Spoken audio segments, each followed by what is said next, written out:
دہشت گردوں سے کبھی بات نہیں ہوگی، ریاست پاکستان دہشت گردی کے خلاف زیرو ٹالرنس پالیسی پر قائم ہے۔ D G I S P R lieutenant general Ahmed Sharif Chaudhry کی صحافیوں کو بریفنگ، کہا پاکستان اپنی سرحدوں عوام کی حفاظت کے لیے تیار ہے، پاکستان پالیسی بنانے میں خود مختار ہے، غزہ امن فوج کا فیصلہ حکومت اور پارلیمنٹ کرے گی، پاک فوج سیاست میں نہیں الجھنا چاہتی، فوج کو سیاست سے دور رکھا جائے۔ افغان طالبان کو پاکستان کا رسپانس فوری اور مؤثر تھا، پاکستان کے رسپانس کے وہی نتائج نکلے جو ہم چاہتے تھے، افغانستان سے جڑے معاملات کا حل صرف وہ حکومت ہے جو عوام کی نمائندہ ہو، افغانستان کی شرائط معنی نہیں رکھتی، دہشت گردی کا خاتمہ اہم ہے۔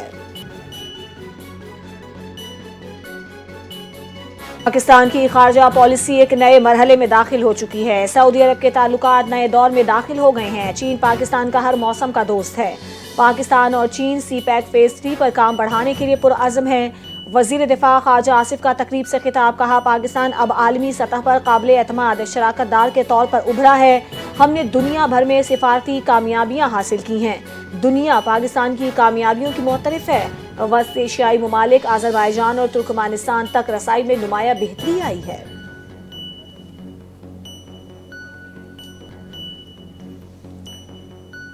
غزہ امن معاہدے پر عمل درآمد اور پائیدار امن کا قیام، نائب وزیر اعظم اسحاق ڈار ایک روزہ دورے پر استنبول پہنچ گئے، پاکستان سمیت 8 ممالک کے وزرائے خارجہ اجلاس میں شریک ہوں گے، پاکستان کی نمائندگی نائب وزیر اعظم اور وزیر خارجہ اسحاق ڈار کریں گے، فلسطینی قیدیوں اور اسرائیلی یرغمالیوں کے تبادلے پر گفتگو ہوگی، ترک وزیر خارجہ غزہ کی سیکیورٹی فلسطینیوں کو دینے کا مطالبہ کریں گے، جنگ بندی کو پائیدار امن میں تبدیل کرنے اور اسرائیلی انخلا پر بات ہوگی۔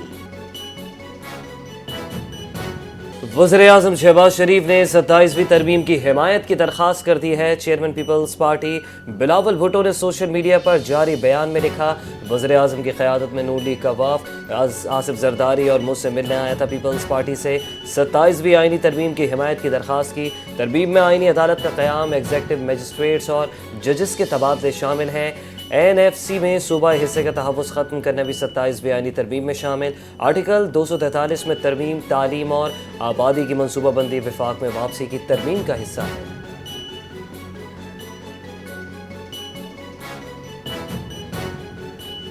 بلاول بھٹو زرداری کی زیر صدارت پیپلز پارٹی کی سینٹرل ایگزیکٹو کمیٹی کا اجلاس جمعرات کو ہوگا، پاکستان پیپلز پارٹی کے چیئرمین بلاول بھٹو زرداری نے پارٹی کی سینٹرل ایگزیکٹو کمیٹی کا اجلاس طلب کر لیا، اجلاس جمعرات 6 نومبر کو بلاول ہاؤس کراچی میں ہوگا، ذرائع کے مطابق اس اجلاس میں ملک کی مجموعی سیاسی صورتحال پر غور کیا جائے گا اور پارٹی کے آئندہ لاہ عمل پر تبادلہ خیال ہوگا، پارٹی قیادت کی جانب سے اجلاس کو سیاسی حکمت عملی اور موجودہ حالات کے تناظر میں اہم قرار دیا گیا ہے۔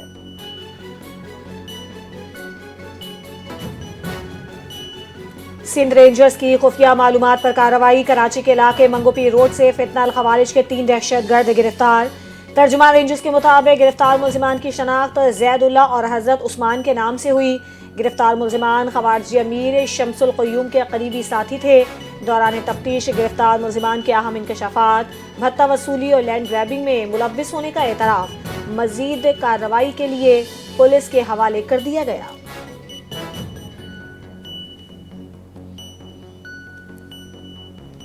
علیمہ خان کی 7ویں مرتبہ ناقابل ضمانت وارنٹ گرفتاری جاری، راولپنڈی کے انسداد دہشت گردی، عدالت میں 26 نومبر احتجاج کیس کی سماعت ہوئی، علیمہ خان اور وکلا آج بھی عدالت میں پیش نہ ہوئے، عدالت میں علیمہ خان کے بینک اکاؤنٹس منجمد کرنے کی رپورٹ پیش، رپورٹ میں نمد یونیورسٹی سمیت فلاحی اداروں کے اکاؤنٹس کی تفصیلات سامنے آئیں، جن بینکوں نے رپورٹ جمع نہیں کرائی عدالت نے انہیں نوٹس جاری کیے، مقدمے کی سماعت 6 نومبر تک ملتوی۔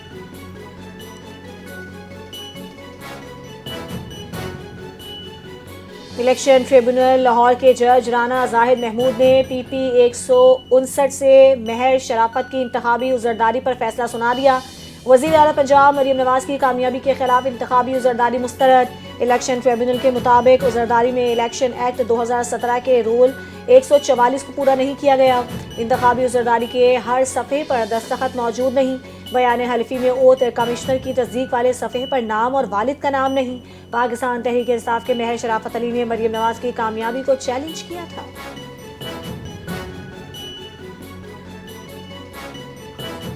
حکومت نجکاری کے عمل میں شفافیت یقینی بنا رہی ہے، نجکاری کمیشن کے استعداد کار میں اضافہ ہوا، آنے والے دور میں نجکاری کے عمل میں تیزی آئے گی۔ مشیر برائے نجکاری محمد علی کی حکومتی معاشی ٹیم کے ہمراہ پریس کانفرنس بولے، پی آئی اے کی نجکاری قومی ایئر لائن کے لیے اہم اقدام ہے۔ حکومت نجکاری کے اہداف کے حصول کے لیے پرعزم ہے۔ پی آئی اے میں نئے جہاز شامل کیے جائیں گے۔ نجکاری میں مالیاتی ماہرین کی خدمات حاصل کی جا رہی ہیں۔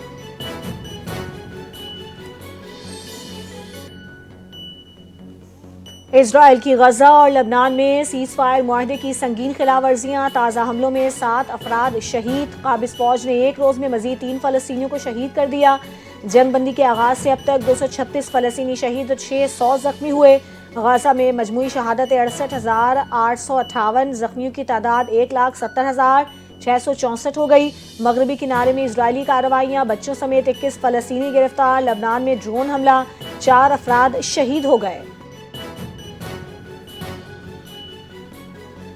غزہ میں فوج پر کسی بھی حملے کا بھرپور جواب دیا جائے گا۔ اسرائیل حماس کے خلاف کارروائیاں جاری رکھے گا۔ اسرائیلی وزیر اعظم نیتن یاہو کی حماس کو دھمکی، کہا اگر فوج پر حملہ ہوا تو حملہ آور اور ان کی تنظیم دونوں کو نشانہ بنایا جائے گا۔ غزہ آپریشنز امریکہ کو رپورٹ کیے جاتے ہیں مگر اجازت نہیں لی جاتی۔ وزیر اعظم نیتن یاہو کا اعلیٰ سطح کی سیکیورٹی ذمہ داری خود لینے کا اعلان۔ حماس نے موقف اپنایا کہ امریکہ جنگ بندی معاہدے کی پاسداری کرانے میں مؤثر نہیں رہا۔